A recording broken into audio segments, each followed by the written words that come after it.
Я вас приветствую, мои хорошие. Очередной раз захрустели ступичные подшипники. Удивительным образом я заполучил телефон замечательного человека, проживающего в городе Омск, который на инженерном уровне устранил эту ошибку, этот дефект, на инженерном уровне доработал это. Я с ним связался, и он меня выручил, отправив мне вот такие вот ступичные подшипники, вот в таких вот корпусах. А как мы видим, что корпус выглядит массивно, железо здесь не 6 мм толщина, как у заводских, а сантиметр. Подшипники стоят тоже здесь не российского качества. Вот такие вот втулочки еще тоже мне отправил. Они не второпластовые, материал я не знаю, но ходит все это дело поинтереснее, чем родное. Человек этот работает на всю Россию. Тем людям, которые уже устали менять эти ступичные подшипники каждые 2-3 месяца, я готов поделиться контактами. Я не то что надеюсь, я уже уверен, что вопрос этот будет закрыт наконец-то. Все, ребята, не болеть, не хворать всем. До встречи, мои хорошие.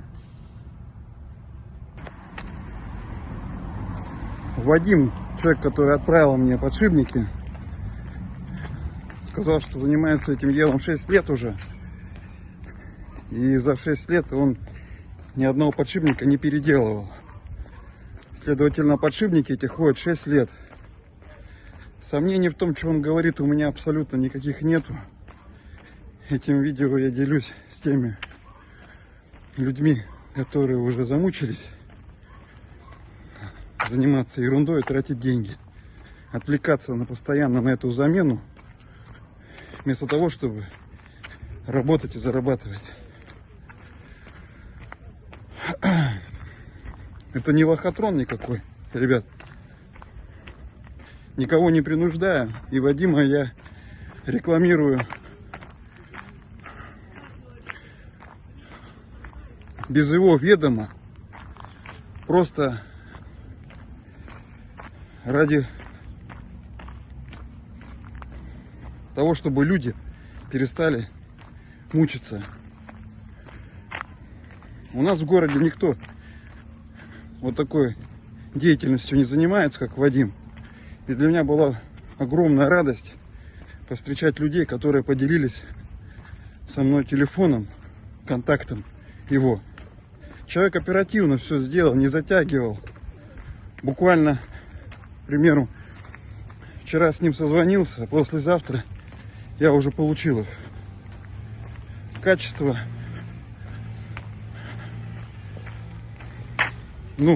просто вопросов к качеству никакого у меня нет. Все, машина в работе. Я воодушевленный.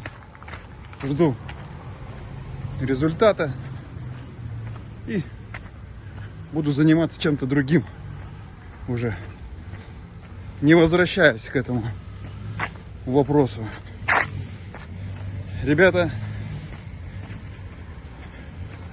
всем добра, здоровья, счастья. За длинное видео не обессудьте. Имел желание пояснить, поэтому пояснил.